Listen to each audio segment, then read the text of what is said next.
এই খড় ছাইগুলো তো জানতে হবে জানি।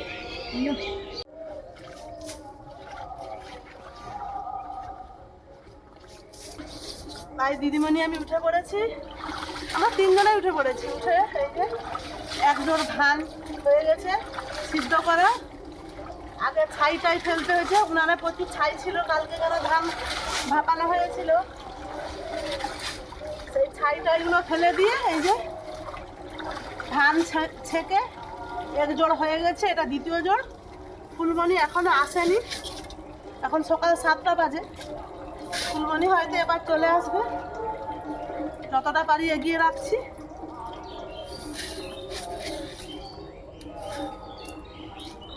ভোর থেকে উঠে তো ধান সিদ্ধ হলো, আজ আর ভাপানা হলো না, কেন ফুলমণিদের একজন কাকি শাশুড়ি জ্যাঠা শাশুড়ি মারা গেছে, সেই জন্য সে আর বলছে অসুচ গায়ে নতুন ধান ছুবে না, এগুলো যেহেতু কালকে ভাপানো হয়েছিল মরা ধান, সেই জন্য এগুলো সিদ্ধ হয়ে গেল।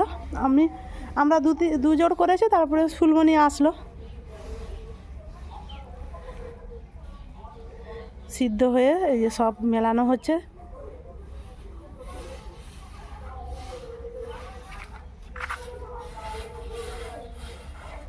এবারে রান্নার দিকে যাব, এখনও স্নান করিনি।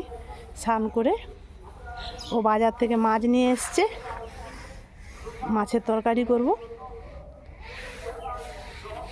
আর দিদিমণি এই যে ঠাকুর পুজো করেছে স্নান করে। ও বাজার থেকে মাছ নিয়ে এসেছিলো, মাছটাকে ভালো করে ধুয়ে লবণ মাখিয়ে দিয়েছি। আজকে চারাপোনা আনতে বলেছিলাম, ওই চারাপোনা নিয়ে এসছে। এবার আমি মশলা বেটে নেব, চলুন মশলাটা বেটে নেই। আমি সরষে আর কাঁচা লঙ্কাটা শিলনোড়াতে বেটে নেই, এটাতে আমি আর জিরে ফিরে কিছু দেব না। এদিকে আমি মশলা বেটে নিয়ে চলে এসেছি, আর পেঁয়াজ টমেটো কেটে নিয়েছি।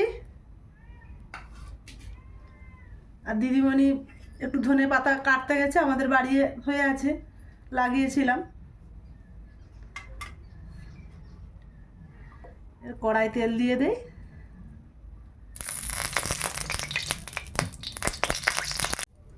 তেল গরম হয়ে গেছে, এবার আমি মাছগুলো দিয়ে দিই।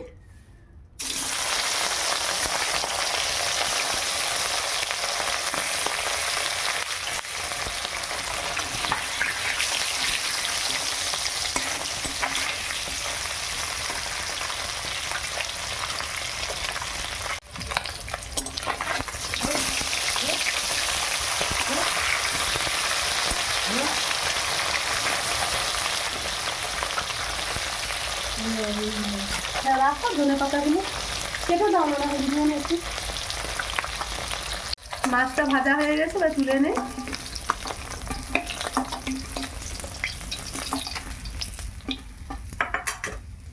মুড়া দুটো ভেজে নেই।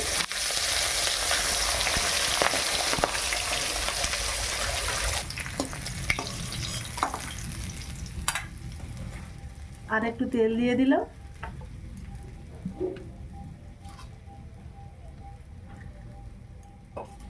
ওই তেলে আমি পেঁয়াজ আর টমেটোটা দিয়ে দিলাম।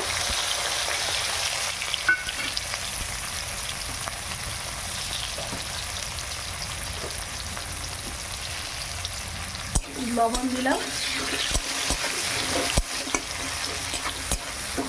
আমি ভালো করে এবারে পেঁয়াজ আর টমেটোটা ভেজে নেই।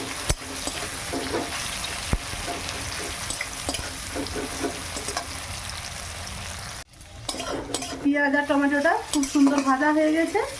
এবারে আমি যে মশলাটা বেটে রেখেছিলাম, কাঁচা লঙ্কা সরষে বাটাটা দিয়ে দিলাম, আর দেবো হলুদ গুঁড়ো।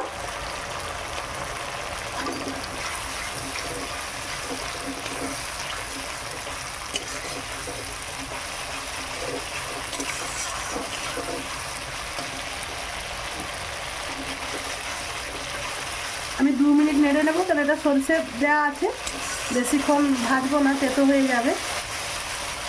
আমি এবারে ধনে পাতাটা দিয়ে দিলাম।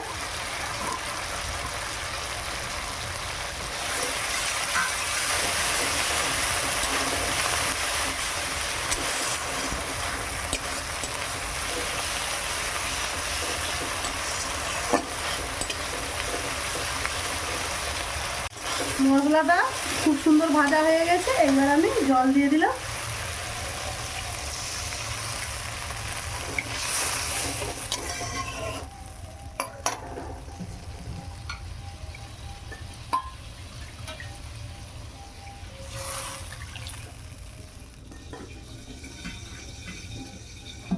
ফুটলে, ঝোলটা ফুটে উঠলে তারপরে মাছ দিব।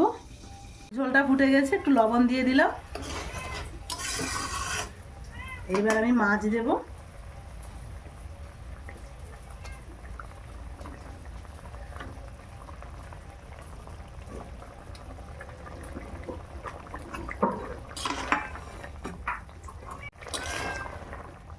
এবার মাছগুলো দিয়ে দিয়েছি, মাখা মাখা হয়ে গেলে এবার নামিয়ে নেব।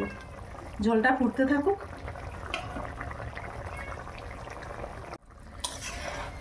খুব সুন্দর মাখা মাখা হয়ে গেছে, তেল ছেড়ে গেছে। এইবার আমি তরকারিটা নামিয়ে নেই, গ্যাসটা আমি নিভিয়ে দিই।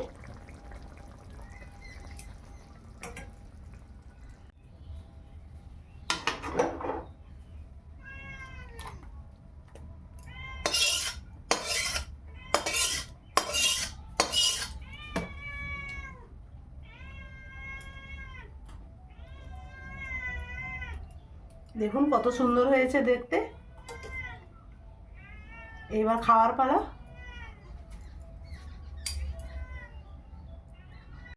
সব খাওয়ার বেড়ে নিয়ে বসে গেছি। তত অনেকক্ষণ ধরে রান্না করেছি, দিদিমণি আমি বসে গেছি। এটা গিমা শাক রান্না করেছি, এটা বেগুন ভাজা, এটা টমেটো ভাতে, আর এটা বিচা কলা আলু ভাতে। এবার খাই। মাছের তরকারি, হ্যাঁ মাছের তরকারি। আগে গিমাটা খাই, আগে তেতোটা খেতে হয়, সেই জন্য আগে তেতোটা খাবো।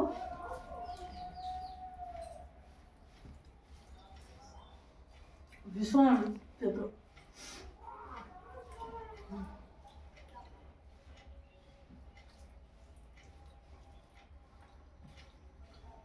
প্রথমে তেতো খেলে পরে সব মিষ্টি লাগে।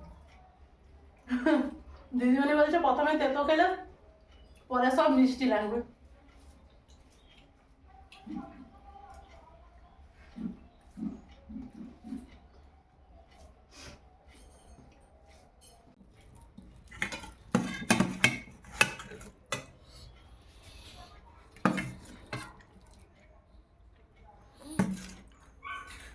দিদিমণি দিব?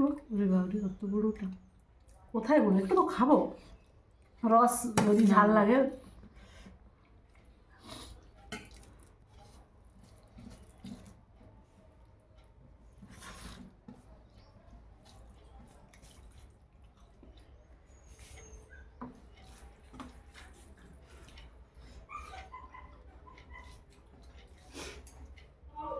মাছের তরকারিটা ধনে পাতার ফ্লেভারটা এত ভালো লাগছে।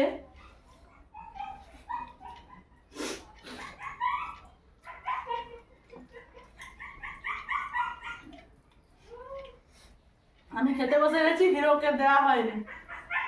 ঘন্টুর কুকুর তাকে দিতেই হবে।